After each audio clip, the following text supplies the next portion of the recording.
Welcome to my channel. आज की video में हम बात करेंगे एक्सेल में डेट फंक्शन क्या होता है और इसको यूज कैसे करते हैं। इसी वीडियो में हम डेट वैल्यू, ई डेट, नेट वर्किंग डेट और वर्किंग डेट ये सभी फाइंड करना सीखेंगे। लेकिन आज अभी हम लोग सीखेंगे बेसिक फंक्शन ऑफ डेट।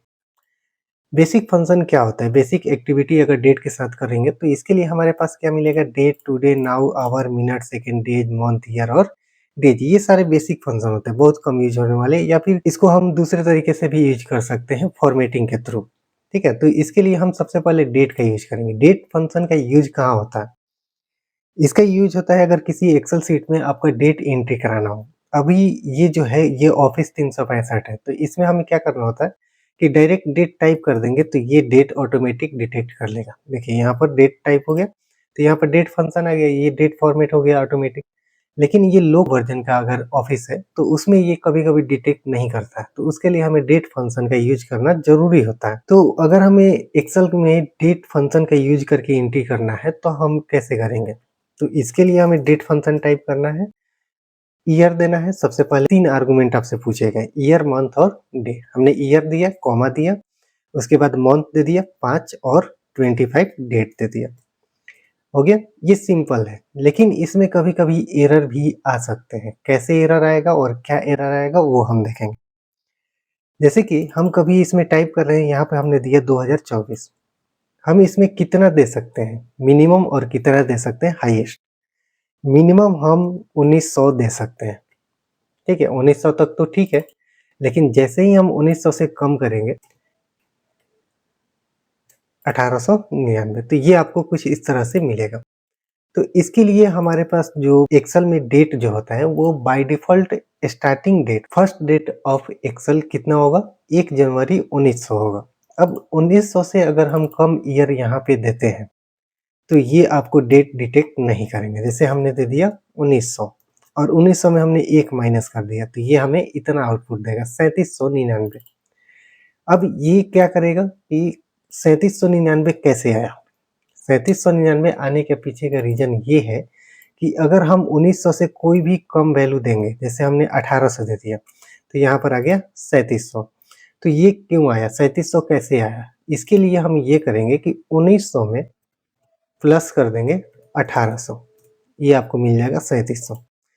अगर हम इसमें यहाँ पर जो ईयर है, ईयर में अगर हम 1900 से कम देते हैं, तो उस ईयर में यहाँ पे 1900 जोड़ दिया जाता है। ये डेट का लॉजिक होता है एक्सेल का। कभी भी हम डेट फंक्शन में अगर 1900 से कम ईयर देंगे, 1900 उसमें ऐड कर देगा और 1900 ऐड करने के बाद जो भी ईयर आएगा, वही ईयर आपको यहाँ पे दिखाई देगा। मैक्सिमम कितना दे सकते हैं? 9999 मैक्सिमम दे सकते हैं। जैसे ही हम 10,000 करेंगे तो ये आपको नम का मैसेज आ जाएगा। अगर हम इसमें -0 करते हैं, माइनस में कुछ नंबर देते हैं, -2 कर दिए, तब भी ये नम का एरर आएगा। तो यहाँ पर अगर हम लिमिटेशन देखते हैं डेट का, तो पहला होता है ईयर, जिसमें कि हम 1900 से कम वैल्यू नहीं दे सकते और 10,000 से ज़्यादा, मतलब 10,000 या 10,000 से ज़्यादा वैल्यू नहीं दे सकते। माइनस में भी वैल्यू नहीं देंगे और 9,999 से ज़्यादा नहीं देंगे, 10,000 भी नहीं दे सकते। उसी की तरह जैसे हम यहाँ पे 2024 देते हैं, तो ये नॉर्मल डेट आएगा। अब इसके बाद मंथ आता है, तो मंथ में हमने यहाँ पर दिया हुआ 5, ठीक है? अगर हम यहाँ पर 5 की जगह पर 15 कर देते हैं, तो ये क्या करेगा कि 2024 में तो 12 महीने हो गए, तो जैसे ही 12 महीने कंप्लीट होगा तो ये 2024-2025 बन जाएगा और 3 महीना अभी एक्स्ट्रा रहेगा, तो 2025 में ये तीसरे महीने में चले जाएगा। तो ये हो जाएगा हमारा 2025 का तीसरा महीना। और डेट में अगर हम यहाँ पर देखेंगे तो डेट में हम अगर मैक्सिमम दे देते हैं, जैसे 35 हमने दे दिया, तो 35 देंगे तो ये हमारा मार्च का मंथ कंप्लीट होगा और उसके आगे 4 दिन बढ़ जाएगा। जैसे कि हमने यहाँ पर जनवरी कर दिया 1 और 35 से जनवरी 2024, तो 35 जनवरी 2024 किसका होगा? तो 1 में जो होता है जनवरी में वो 31 होता है, 31 डे होता है मैक्सिमम, और इसमें आपका 4 दिन अभी बचेगा, तो फरवरी में ये चला जाएगा 4 फरवरी 2024, ये आपका आउटपुट आएगा। अगर हम माइनस में करेंगे तो ये डेट को डिक्रीज करने के काम में आता है। ये हो गया हमारा डेट फंक्शन। इसके बाद टुडे। टुडे बहुत इजी है, इसमें हम टुडे अगर टाइप करते हैं तो आज का जो डेट हो रहा है वो आपको डेट यहाँ पर मिल जाएगा, ठीक है? इसमें कोई लॉजिक नहीं है। इसके बाद नाउ होता है। नाउ में क्या काम करते हैं कि अभी का जो डेट एंड टाइम होता है वो डेट एंड टाइम आपको मिल जाएगा। देखिए 6 तारीख जनवरी 2025, अभी यहाँ पे 0 दिखा रहा है और 33 दिखा रहा है। 0 का मतलब ये होता है कि अभी रात के 12 बजे हो गए, ठीक है, 12:33। ये 24 घंटे के हिसाब से चलता है। अगर दोपहर के 12 बजेंगे तो यहाँ पे 12 दिखाई देगा, ठीक है, रात के 12 बजे ये 0 हो जाता है। आवर क्या करता है? आवर का काम होता है कि किसी भी डेट से आवर को एक्सट्रैक्ट करना। एक्सट्रैक्ट मतलब होता है कि कैलकुलेट करके निकाल लेना बाहर, ठीक है। जैसे इसमें आवर कितना हुआ? 0 आवर हो गया। तो इसमें हम कैसे कर सकते हैं? तो यहाँ पर हम आवर अगर टाइप करेंगे और ये हमने फंक्शन दे दिया, ये आर्गुमेंट हमने इसमें पास कर दिया, तो इसमें कितने घंटे हो रहे हैं? 0 घंटे हो रहा है, तो ये 0 आ जाएगा। अभी 1 बज रहा होता तो यहाँ पर 1 दिखाई देता, ठीक है। तो इसके लिए अब यहाँ पर मिनट है, तो मिनट का काम मिनट एक्सट्रैक्ट करने के लिए होता है। मिनट, अब इसमें 33 मिनट हो रहा है तो यहाँ पे 33 दिखाई देगा। अब ये 34 हो गया, 34, ठीक है। तो जैसे जैसे ये टाइम हो रहा है, ये लाइव टाइम है, जितने बार सेल एडिट होगा कोई भी सेल, तो ये सेल ऑटोमेटिक अपडेट होता रहेगा। अब जैसे हमने इसमें टाइप किया और इंटर कर दिया तो ये ऑटोमेटिक चेंज हो जाएगा। तो इसके बाद यहाँ पर सेकंड मिलेगा। सेकंड का काम होता है सेकंड निकालने के लिए। सेकंड, हमने सेल का एड्रेस ये दिया, तो इसमें सेकंड अभी दिखाई नहीं दे रहा है, और जैसे इंटर करेंगे आपको सेकंड दिखाई देगा। अब कोई भी सेल एडिट करेंगे तो ये सेकंड ऑटोमेटिक अपडेट होता रहेगा। इसके बाद डे मिलता है। डे होता है कि डेट में जो भी हम डेट असाइन करते हैं उस डेट में कौन सा डेट है। जैसे कि यहाँ पे 6 तारीख है और हमें 6 को एक्सट्रैक्ट करते हैं, तो 6 को हम यहाँ से एक्सट्रैक्ट करते हैं डेट फंक्शन के थ्रू। डेट दे दिया और डेट के बाद हमने ये आर्गुमेंट दे दिया, इसको इंटर करेंगे तो ये आपका डेट एक्सट्रैक्ट हो जाए। उसी तरह से मंथ को एक्सट्रैक्ट करना होगा तो हम मंथ को भी एक्सट्रैक्ट कर सकते हैं। इसमें जनवरी है तो जनवरी कौन सा हो गया? 1 हो गया, तो यहाँ पर 1 महीने का जो हमारा मंथ है वो हमारा मंथ आ गया। ईयर को एक्सट्रैक्ट करना होगा तो यहाँ से ईयर को भी एक्सट्रैक्ट कर सकते हैं, आपको ईयर मिल जाएगा ईयर फंक्शन के थ्रू। डेज क्या होता है? डेज होता है 2 डेट के बीच के डिफरेंस, ठीक है। 2 डेट के बीच का डिफरेंस हम कैसे निकालेंगे? जैसे कि हमने यहाँ पर लिखा टुडे, ठीक है, ये हमारा आज का डेट हो गया, और टुडे के बाद का हम 5 दिन का दे देते हैं, टुडे प्लस 5, 5 दिन का गैप हो गया ये दोनों डेट के बीच में। अब इसको हमें निकालना है यहाँ डे फंक्शन के थ्रू, तो इसके लिए हम क्या करेंगे? डेज फंक्शन अप्लाई करेंगे। इंड डेट पूछ रहा है, इंड डेट जो है ये हमारा इंड डेट है 11 तारीख, कॉमा स्टार्टिंग डेट कौन सा है? ये हमारा स्टार्टिंग डेट है।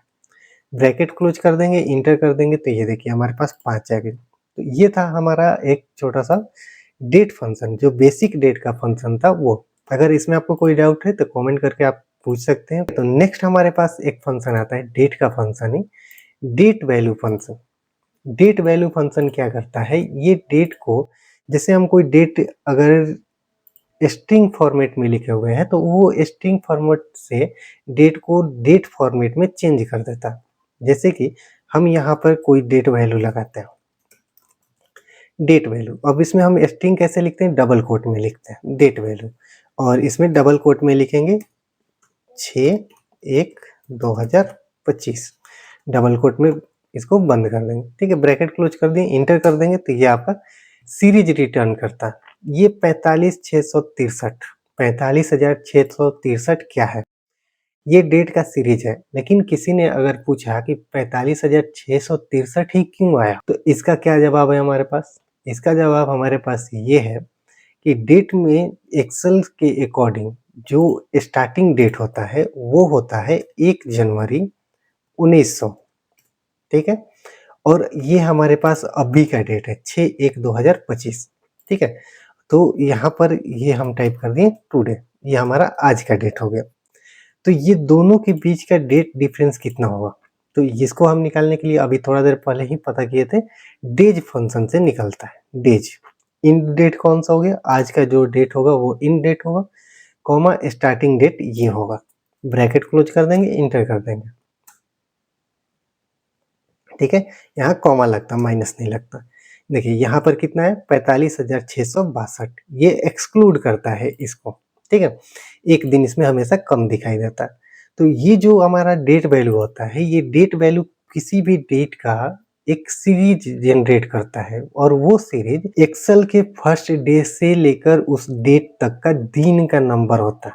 अगर 1 जनवरी 1900 से अगर देखेंगे तो अभी तक 45,663 दिन गुजर चुके हैं। ये वही आपका सीरीज जनरेट होता है। ऐसा नहीं है कि इसका ये यूनिक कैरेक्टर है, यूनिक कैरेक्टर नहीं है, ये डिफरेंस ऑफ टू डेट है। मतलब कि 1 जनवरी 1900 से लेकर अभी तक के करेंट डेट का डिफरेंस ये इतना दिन में हो गया। अब इसको ये हमारे पास जो है ये नंबर फॉर्मेट में है। अब इसको अगर हम डेट फॉर्मेट में कर देंगे तो ये अभी का डेट बन जाएगा। ये हो गया हमारा डेट वैल्यू। लेकिन अगर डेट वैल्यू का एक प्रॉब्लम और है कि इसमें हम अगर टुडे लिखते हैं और यहाँ पर हम डेट वैल्यू कैलकुलेट करेंगे इसके अकॉर्डिंग, ये जो फंक्शन हमने अप्लाई किया इसके अकॉर्डिंग डेट वैल्यू फाइंड करना, तो ये नहीं काम करेगा। डेट वैल्यू और हमने ये दे दिया तो ये आपको वैल्यू टाइप का एरर देगा, वैल्यू। तो ये एरर क्यों आया हुआ है? क्योंकि यहाँ पर देखिए अगर हम ये देखते हैं तो ये आर्गुमेंट बोलता है कि डेट टेक्स्ट चाहिए, इसको डेट वैल्यू नहीं चाहिए। ये तो ऑटोमेटिक ये वैल्यू ही है। अगर हम इसको सेलेक्ट करते हैं और जनरल में करते हैं तो ये क्या है, ये आपका एक सीरीज जनरेट किया हुआ है, मतलब ये डेट है एक्चुअल में तो डेट नाम का कुछ है ही नहीं। ठीक है, ये फॉर्मेट है इसका। तो इसके लिए हमें क्या करना होगा, डेट वैल्यू अगर हमें इस पे अप्लाई करना होगा तो इसके लिए हम क्या करेंगे, टेक्स्ट फंक्शन का यूज करेंगे। टेक्स्ट फंक्शन का यूज कैसे करेंगे? टेक्स्ट फंक्शन का जनरली यूज होता है डेट फॉर्मेट को चेंज करने में। जैसे कि हमने ये डेट दिया और डेट का हमें फॉर्मेट चेंज करना है, जैसे डबल कोट में अप्लाई करेंगे और year Y 4 y dash mm और dd। तो ये हमने ईयर बोल दिया, हमने ये बोला कि इस सेल में जो भी लिखा हुआ है उसको इस फॉर्मेट में कन्वर्ट करना है। मतलब ईयर डैश मंथ डैश और डेट इंटर करेंगे तो ये इस फॉर्मेट में चेंज हो जाएगा। लेकिन अगर हम इसको dd और yy लिखते हैं, dd mm y 4y, तो ये डेट फॉर्मेट और ईयर में कन्वर्ट हो जाएगा। अब देखिए इसका जो अलाइनमेंट है ये आपको लेफ्ट साइड में लिखा हुआ है और ये जो लिखा हुआ है वो राइट साइड में लिखा हुआ है। तो ये जो राइट साइड में लिखा हुआ है ये डेट फॉर्मेट में है और ये टेक्स्ट फॉर्मेट में है, क्योंकि टेक्स्ट जो होता है वो लेफ्ट साइड में लिखा हुआ होता है हमेशा, और नंबर कभी भी लिखते हैं तो वो राइट साइड में लिखते हैं। तो ये राइट साइड में लिखा हुआ है क्योंकि ये एक नंबर ही है, डेट नहीं है। यहाँ पर फॉर्मेट करके इसको डेट फॉर्मेट में लिखा गया है। इसके बाद हमें अगर टेक्स्ट का और यूज करना है, जैसे कि हमें डेट और मंथ ही रखना है, तो हम यहाँ से ईयर को हटा देंगे तो ये डेट और मंथ रखेगा सिर्फ। ये आपका टेक्स्ट फंक्शन का काम है। इसमें हम ईयर ऐड करते हैं और इसमें अब हम इसमें डेट वैल्यू का यूज करेंगे तो यूज हो जाएगा डेट वैल्यू, और इस फॉर्मेट को सिलेक्ट किया हमने और इंटर करेंगे तो ये फिर से हमें वही फंक्शन सीरीज मतलब कि नंबर ऑफ डेट मिल जाएगा 1 जनवरी 1900 से लेकर अभी तक का। अब इसको हमें कन्वर्ट कर लेना होगा डेट में। ठीक है, तो ये हमारे पास जो डेट वैल्यू होता है ये कभी कभी यूज होता है जहाँ पर हमारा डेट जो है वो टेक्स्ट फॉर्मेट में दिया हुआ होता है, वहां पर इसका यूज होता है, नहीं तो इसका यूज नहीं होता है। ठीक है, और एक इसका यूज होता है जैसे कि हमारे पास कुछ इसमें देखेंगे, हमारे पास एक एग्जांपल आएगा और उसमें डेट वैल्यू का यूज करेंगे। टेक्स्ट का यूज क्या है? टेक्स्ट का यूज है कि किसी भी डेट का फॉर्मेट हम चेंज कर सकते हैं। हमने ईयर और मंथ लिखा सिर्फ, या फिर dd और mm लिखा। ठीक है, तो ये dd और mm आपको मिल जाएगा। अब इसमें हमें ये चाहिए कि मंथ का नाम लिखना है, तो हम 3 m यहाँ पर ऐड करेंगे तो यहाँ पे मंथ का नाम लिखा हुआ मिल जाएगा। अगर हम यहाँ पे 4 m ऐड कर देंगे तो मंथ का पूरा नाम लिखा हुआ मिल जाएगा। और यहाँ पर 3 d अगर लिख देंगे तो डे का शॉर्ट नेम मिल जाएगा, मंडे। ठीक है, और 4 डेट अगर d ऐड कर देंगे तो ये डेट का पूरा नाम लिखा हुआ मिल जाएगा। ये होता है टेक्स्ट फंक्शन का यूज। इसके बाद आता है हमारे पास EO month, end of month. जैसे कि हमारे पास ये डेट दिया हुआ है और इसका एंड ऑफ मंथ फाइंड करना है, तो इसके लिए हम क्या करेंगे, E O M, end of month. और यहाँ पर हमारे पास है स्टार्ट डेट। स्टार्ट डेट क्या है? हमारे पास स्टार्ट डेट हमने ये दे दिया ब्रैकेट और इसके बाद कॉमा, 2 आर्गुमेंट लेता है, स्टार्ट डेट और मंथ। मंथ हमें ये करना होगा, जैसे कि हमने 5 यहाँ पर दे दिया, तो ये क्या करेगा कि इसके मंथ में ये 5 जोड़ देगा। ठीक है, जैसे स्टार्ट डेट ये हो गया और 5 महीना बाद का डेट क्या होगा, ये होगा। ठीक है, इसको भी हमें डेट में कन्वर्ट करना होगा, ये शॉर्ट डेट कर दिया। ठीक है? तो 6 ये 1 में हमने 5 जोड़ दिया तो 6 हो गया और 6 मंथ का लास्ट डेट कौन होगा? ये हो गया 30। अब ये जनरली कहाँ यूज़ होगा? इसका भी यूज़ करेंगे हम इसी एग्ज़ाम्पल में। और टाइम का यूज़ क्या होगा? टाइम अगर आपको लिखना है तो हमने यहाँ पे टाइम फंक्शन का यूज़ किया और टाइम में भी 3 आर्गुमेंट माँगता है, ऑवर, मिनट और सेकंड। जैसे हमने दिया यहाँ पर ऑवर, मिनट और सेकंड, ठीक है? और ब्रैकेट क्लोज करके एंटर कर दिया। अब यहाँ पे 12 हमने लिखा था तो यहाँ पे 12:05 पीएम हो गया। अगर हम यहाँ पे 24 लिखते तो क्या आता?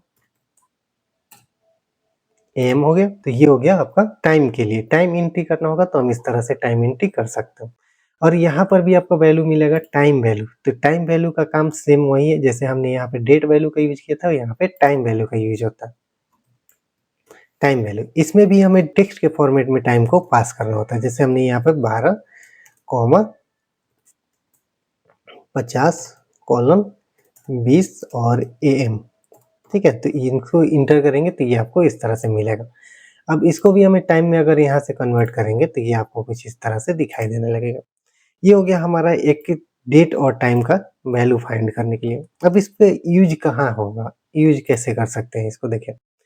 यूज़ करने के लिए हमारे पास यहाँ पर है मंथ, तो हमने यहाँ पर डाला मार्च। इसके बाद हमें स्टार्टिंग डेट यहाँ पर फाइंड करना है कि मार्च का स्टार्टिंग डेट क्या होगा। अब हर मंथ का स्टार्टिंग डेट तो 1 ही होता है, लेकिन हमारे पास तो स्टार्टिंग डेट है नहीं। हम चाहते हैं कि हम जो भी मंथ यहाँ पर टाइप करें उस मंथ का स्टार्टिंग डेट यहाँ पे चेंज हो जाए।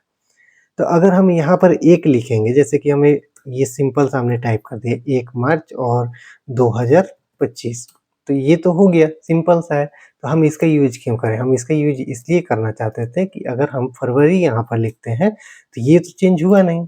तो इसके अकॉर्डिंग हम कैसे चेंज करेंगे देखिए, यहाँ पर हम करेंगे डेट वैल्यू। डेट वैल्यू इसके बाद हमने ये मंथ को इनिशियलाइज करना है। इनिशियलाइज किससे करेंगे? 1 से। 1 एंड, यहाँ पर एंड परसेंट का सिंबल और ये मंथ ले लिया हमने। ब्रैकेट क्लोज कर दिया, इंटर कर दिया। ये आपका मंथ हो गया।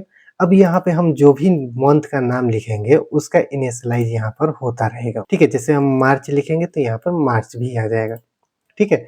अब इस मंथ का एंड डेट कैसे निकलेगा? इसके लिए हमें निकालना होता है E O month, E O month, end of month. अब एंड ऑफ मंथ में यहाँ पे मंथ हम जो भी देते हैं उतना मंथ के बाद का डेट निकलता है, लेकिन हमें तो इसी मंथ का, जैसे कि जो भी मंथ दिया हुआ है उसी मंथ का स्टार्टिंग डेट और उसी मंथ का एंड डेट निकालना है। तो उसके अकॉर्डिंग हम यहाँ पर मंथ तो सेम हो गया, तो हमें इंक्रीमेंट मंथ को कितना करना है? सेम मंथ है तो हम इंक्रीमेंट बाई 0 कर देंगे। अब किसी भी मंथ में 0 ऐड करेंगे तो हमें तो वही मंथ मिल जाएगा। तो इसके लिए हम क्या करेंगे, स्टार्टिंग डेट हमने ये दे दिया, कॉमा लगाया और मंथ को 0 कर दिया, ब्रैकेट क्लोज एंटर। ये हमारे पास डेट फंक्शन मिल जाएगा। अब इसके लिए हमें क्या करना होगा, ये सिलेक्ट करना है, फॉर्मेट पे एंटर लेना है और इसको पेंट कर देना, ठीक है? या फिर इसको सिलेक्ट करके यहाँ से डेट फॉर्मेट में भी चेंज कर सकते थे। अब देखिए हमने यहाँ पे मार्च लिखा और ये ऑटोमेटिक स्टार्टिंग डेट आ गया 1/3/2025 और इसका एंड कब होगा? 31/3/2025। ये इम्पोर्टेंट नहीं है, ये इम्पोर्टेंट है क्योंकि ये फ्लैक्चुएट होता है, ये तो फ्लैक्चुएट नहीं होगा, ठीक है? ये फ्लैक्चुएट होगा। जैसे 31 है, अब यहाँ पर हम करते हैं फरवरी, तो ये 28 हो गया। अप्रैल करेंगे तो ये 30 हो गया। जनवरी करेंगे तो ये 31 हो जाएगा। ये था हमारा एंड ऑफ डेट फाइंड करना और डेट वैल्यू का एग्जाम्पल। इसके बाद हमारे पास है ई डेट। ई डेट क्या होता है? ई डेट होता है एंड डेट के लिए। जैसे हमारे पास कोई प्रोजेक्ट है, एक कंपनी में मल्टीपल प्रोजेक्ट होते हैं और प्रोजेक्ट मैनेजर को ये देखना होता है कि कौन सा प्रोजेक्ट कब सबमिट होने वाला है। तो उसके अकॉर्डिंग हम क्या करेंगे, यहाँ पे प्रोजेक्ट का नाम दिया हो, प्रोजेक्ट 1 2 3 4, 4 प्रोजेक्ट एक्टिव है। इसके बाद यहाँ पर स्टार्ट डेट है, प्रोजेक्ट स्टार्ट कब हुआ? 1 जनवरी 2025 को, 2 जनवरी 2025 को और 3 फरवरी 2025 को। और ये डेट आया नहीं अभी, कोई दिक्कत नहीं है, ये स्टार्ट होने वाला हो, ठीक है? 10 मार्च 2025। अब ये प्रोजेक्ट में लगने वाला टाइम का ड्यूरेशन क्या है? इसमें 1 मंथ लगेगा, 2 मंथ, 3 मंथ, 4 मंथ लगेगा, ठीक है? तो ये प्रोजेक्ट सबमिट कब होगा, उसके लिए हमें निकालना होता है ई डेट। ई डेट हमने लिखा, स्टार्ट डेट ये है, कॉमा लगा देंगे। मंथ कौन सा है? मंथ हमारा ये है, तो ये डेट में क्या करेगा कि इस मंथ को ऐड कर देगा। अब इसको सिलेक्ट करके हमें इसको डेट फॉर्मेट में चेंज कर लेना होता है। हो गया? देखिए 1/1/2025 को, और ये 1 महीने का काम है, तो ये कब मिलेगा? 1/2/2025 को। अब इसको हम क्या करते हैं कि इसको ड्रैग कर देते हैं, नीचे की तरफ खींच लेते हैं। तो ये हमारे पास डेट फंक्शन ये अप्लाई हो गया, सब में एक ऑटोमेटिक कैलकुलेट हो गया। देखिए ये 1 तारीख को चला और 1 महीने चलेगा, तो ये क्या हो जाएगा? 1 तारीख अगले महीने में मिलेगा। ये 2 तारीख का हो गया, तो 2 तारीख। इसका आप शेड्यूल के लिए प्रोजेक्ट रिपोर्टिंग टाइम या असाइनमेंट रिपोर्टिंग टाइम या एक्सपायरी डेट के लिए आप इसका यूज कर सकते हैं। ये बहुत इजी फंक्शन था। नेक्स्ट फंक्शन हमारे पास आता है नेटवर्क डे और नेटवर्क डे डॉट INTL। ये फंक्शन बहुत ही ज्यादा इंपॉर्टेंट है और इसका यूज क्या होता है? ऑफिशियल छुट्टी कैलकुलेट करने के लिए, लीव पीरियड डिफाइन करने के लिए, इसका ये प्रोजेक्ट का एक्चुअल डेट फाइंड करने के लिए ये काम कर सकते हैं। जैसे कभी-कभी हम पेमेंट करते हैं या कुछ वर्क हेल्प लेते हैं कस्टमर केयर से, तो वो लोग बोलते हैं कि आपका प्रॉब्लम सॉल्व होगा 7 वर्किंग डे में। ठीक है? वर्किंग डे का मतलब क्या हुआ? जैसे कि किसी ने मंडे को बोला कि वर्किंग डे में आपका 10 वर्किंग डे में प्रॉब्लम सॉल्व होगा, तो उसके लिए हम क्या करेंगे कि 10 वर्किंग डे में हम क्या करते हैं कि सैटरडे और संडे को काउंट नहीं करते, वो 10 वर्किंग डे में नहीं आता। किसी-किसी कंपनी में सैटरडे और संडे को लीव रहता है, तो वो वर्किंग डे कैलकुलेट नहीं होगा। अगर किसी ने प्रोजेक्ट आपको असाइन किया और 10 दिन का समय दे दिया और बीच में सैटरडे संडे आ रहा है, तो आपके पास तो टोटल कितना हो गए? 10 और बीच के 2 12 दिन हो गए। लेकिन वर्किंग डे कितना हो गया? वर्किंग डे 10 ही दिन होगा, क्योंकि ऑफिस ही नहीं खुलेगा तो काम कैसे करेंगे? तो वो हो गया हमारा वर्किंग डे। वर्किंग डे का मतलब ये हो गया जिस दिन ऑफिस खुलने वाला होता है, जिस दिन ऑफिशियल वर्क होगा, वो हमारा वर्किंग डे होता है। तो इसके लिए हम कैसे निकाल सकते हैं? जैसे हमारे पास देखिए प्रोजेक्ट है, 4 प्रोजेक्ट है और स्टार्ट कब होगा? 1/1/2025 सेम है, ठीक है? सारा डेट अलग-अलग है। एंड डेट कब होगा? 15/1/2025। तो इसमें टोटल वर्किंग डे कितने होंगे वो हमें फाइंड करना होता है। फिर से समझेंगे, प्रोजेक्ट है, प्रोजेक्ट का डेट है, इनिशियल डेट, और इंड डेट क्या है? ये इंड डेट है, ठीक है? तो इंड डेट हो गया, तो हमारा टोटल वर्किंग डे इसमें क्या है? अब इसमें टोटल वर्किंग डे निकालने के लिए क्या करेंगे? नेट वर्क डेट और इसमें start date comma end date दोनों दे दिया।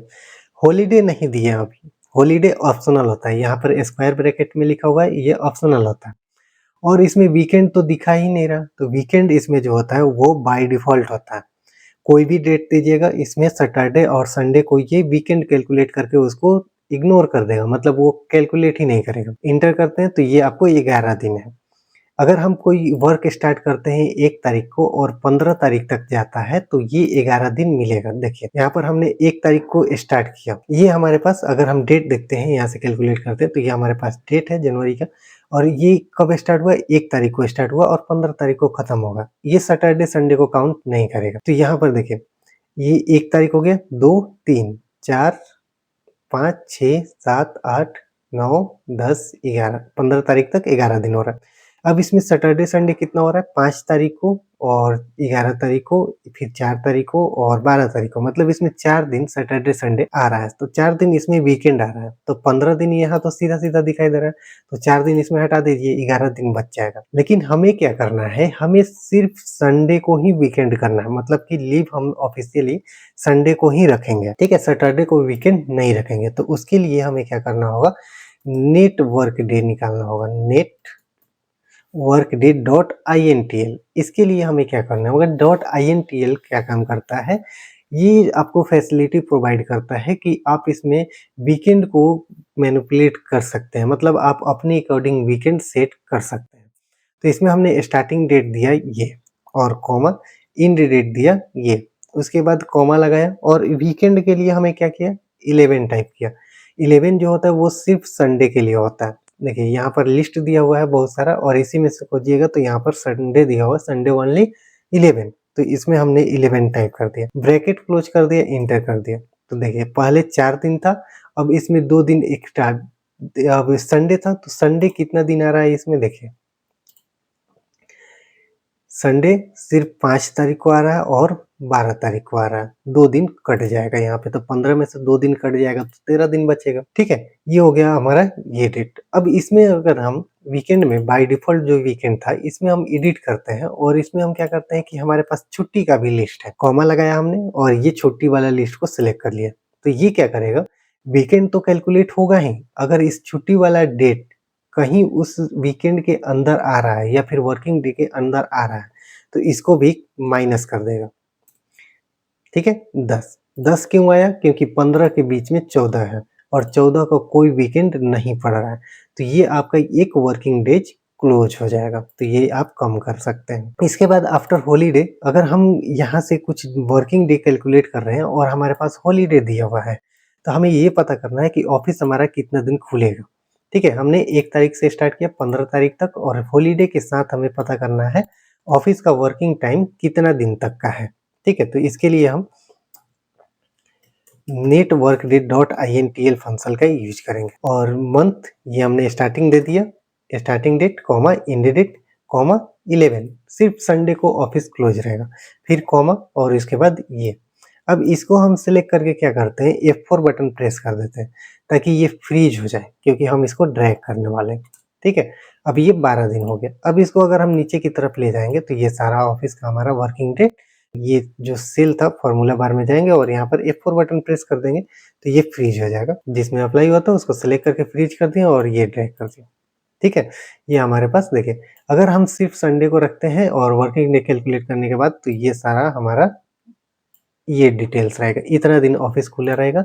अगर सैटरडे संडे को हम छुट्टी रखते हैं तो ये 24 दिन तक खुला रहेगा, 20 दिन तक खुला रहेगा लास्ट वाले में। अगर सिर्फ संडे को रखेंगे तो 24 दिन और सिर्फ संडे को रखते हैं और हॉलीडे कैलकुलेट करते हैं तो 24 दिन। ठीक है, ये दोनों में बराबर इसलिए आया क्योंकि इसमें हमने छुट्टी नहीं दिया हुआ। ये था हमारा प्रोजेक्ट कैलकुलेशन। जैसे कि अगर इसका यूज कब होगा, प्रोजेक्ट का सबमिशन डेट कैलकुलेट करने के लिए या फिर ऑफिस का वर्किंग डेट कैलकुलेट करने के लिए यूज होता है। ऑफिस में किसी ऑफिस में छुट्टी का जो कैलेंडर होता है वो पहले से सबमिट हो जाता है, तो आप यहाँ से पता कर सकते हैं कि ऑफिस का टोटल वर्किंग डे कौन से महीने में कितने दिन का है, वो आप यहाँ से कैलकुलेट कर सकते हैं। इसके बाद हमारे पास मिलता है वर्क डेज फंक्शन।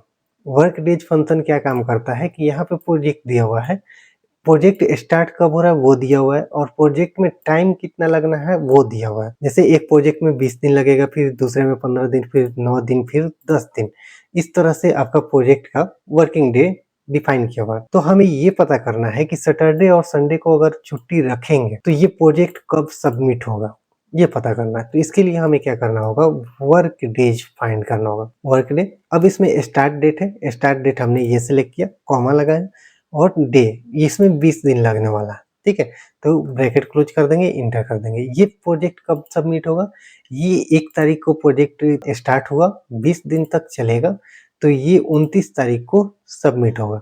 अब इसमें 2-2 दिन छुट्टी होगा, इसमें 2-2 दिन छुट्टी होगा। जैसे कि 1 तारीख से अगर हम देखेंगे तो यहाँ पे जहाँ-जहाँ सैटरडे संडे रहेगा वो हर सैटरडे संडे को ऑफिस क्लोज रहेगा, तो जिस दिन ऑफिस क्लोज रहेगा वो छुट्टी इसमें ऐड होता चला जाएगा। ठीक है, तो ये आपका प्रोजेक्ट सबमिट होगा 29 तारीख को। कैसे होगा, अब यहाँ से काउंट करेंगे तो 1 2 3, यहाँ पर 3 दिन, फिर सैटरडे संडे को छोड़ देंगे, फिर 4 आगे से काउंट होगा। इस तरह से अगर हम काउंट करेंगे तो 20 दिन, हर सैटरडे संडे को स्किप कर देना है। उसके बाद अगर हम 20 दिन काउंट करेंगे तो ये 29 पर आकर रुकेगा। इसके बाद हम अगर सिर्फ संडे को ही लीव रखते हैं, सैटरडे को लीव नहीं रखते हैं, तो उसके लिए हमें क्या करना होगा, work day, work day dot I N T L, इसके बाद हम स्टार्टिंग डेट रखते हैं और कॉमा लगाते हैं, इसके बाद डे सेम रखेंगे और इसके बाद वीकेंड के लिए हम 11 टाइप करेंगे, क्योंकि सिर्फ संडे को ही ऑफिस क्लोज रखना है। कॉमा लगाते हैं। अब यहाँ पे छुट्टी का भी लिस्ट है, तो छुट्टी का लिस्ट को सिलेक्ट कर लीजिए और भी ये ब्रैकेट क्लोज, इंटर, ये आपको डेट मिल जाएगा। डेट का ये सीरीज है, इसको डेट में चेंज कर लेना। चेंज हो गया।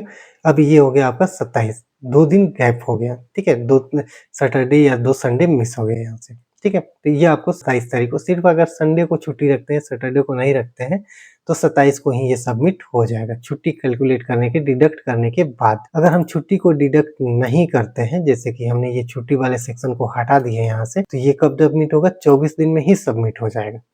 ठीक है, आफ्टर हॉलीडे में क्या होगा, आफ्टर हॉलीडे में work day dot I N T L और स्टार्टिंग डेट ये होगा, कॉमा वर्किंग डे, ये ड्यूरेशन प्रोजेक्ट का ये हो गया, और 11 सिर्फ संडे के लिए कॉमा लगाएंगे और ये डेट फंक्शन का, ये डेट वाला जो हॉलीडे लिस्ट है उसको सिलेक्ट कर लेंगे। तो ये हो गया आपका, ठीक है, 27 तारीख को। अगर हम इस प्रोजेक्ट को बनाने में सैटरडे और संडे को छुट्टी लेते हैं, सिर्फ हॉलिडे नहीं लेते हैं तो 29 दिन लगेगा। अगर हम सिर्फ संडे को छुट्टी लेते हैं, सैटरडे को छुट्टी नहीं लेते हैं तो 24 दिन लगेगा। अगर हम इसमें संडे को छुट्टी लेते हैं, सैटरडे को नहीं लेते हैं और इसमें 3 दिन का ये कुछ 1 या 2 दिन का गैप है हॉलिडे में, तो ये 27 तारीख को प्रोजेक्ट सबमिट हो जाएगा। ठीक है, ये हो गया हमारा प्रोजेक्ट कैलकुलेशन के लिए। इसके बाद हमारे पास आता है डेटेड इफ फंक्शन, जिसमें कि हम करेंट डेट इंटर करते हैं और डेट ऑफ बर्थ इंटर करते हैं। इसके बाद हमें एज फाइंड करना है। उसके बाद हम टाइम डिफरेंस पता करेंगे कि ड्यूरेशन कोई ऑफिस में आया और कितने बजे गया। उसके बाद हम इसमें ये पता करेंगे कि वो ऑफिस में कितने देर तक रहा। ये हमारा जो है वो नेक्स्ट वीडियो में आने वाला है। अगर आपको ये वीडियो अच्छा लगा तो चैनल को सब्सक्राइब कर दीजिए, वीडियो को लाइक कर दीजिए। अगर यहाँ तक में आपको कोई डाउट है तो कमेंट में पूछ सकते हैं।